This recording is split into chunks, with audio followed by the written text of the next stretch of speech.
Rebecca Lobo previews the WNBA playoffs on ESPN. As the WNBA regular season comes to a close, ESPN's Rebecca Lobo breaks down the biggest storylines heading into the WNBA postseason, from the Lynx and Fever's very different paths to the playoffs, to sleeper teams that could make noise, to the MVP race that's coming down to the wire. What stands out to you most about this Lynx Fever matchup to close the regular season on ESPN? I'm intrigued by how different the path to the playoffs was for each team.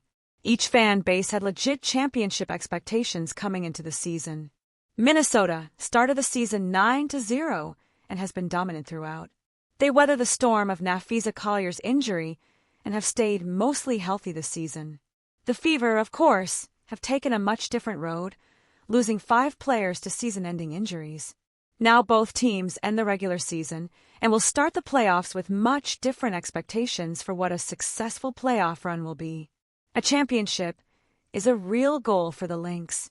I think a first-round playoff upset would be seen as a massive success for Indy, considering the roster turnover they have had this year. Is there a sleeper team that could surprise people this postseason? Even though they shouldn't be a sleeper considering they sit at #2 of 3 in the standings, the Atlanta Dream may surprise some people during the playoffs. I don't think most expected them to be having this degree of success and to be playing this well after their roster changes and the addition of a new coach and system. They've also had to overcome injuries to key pieces this season, Jordan Canada, Ryan Howard, but have found a really nice rhythm down the stretch. Which player matchups are you most excited to see in a playoff setting? If PHX/New York, Alyssa Thomas going against Brianna Stewart and Jonquil Jones. A player with tons of playoff experience, but without a title against the experienced front court of the defending champs.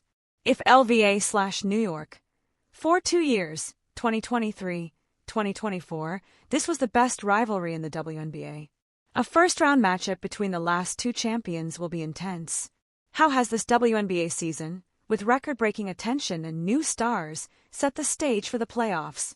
The 2024 playoffs were incredible and culminated in one of the best finals in league history. This regular season used that launching pad and continued the momentum for the WNBA. I hope we experience a high level of play and fan engagement like we've seen throughout the regular season. It's been a blast to cover the league again this year. What storyline are you most looking forward to following over the next several weeks? Who will win MVP? Before her ankle injury, it looked like Napheesa Collier was going to run away with it. But the play of both Aya Wilson and Alyssa Thomas since the beginning of August has made this race very close, similar to what we saw in 2023.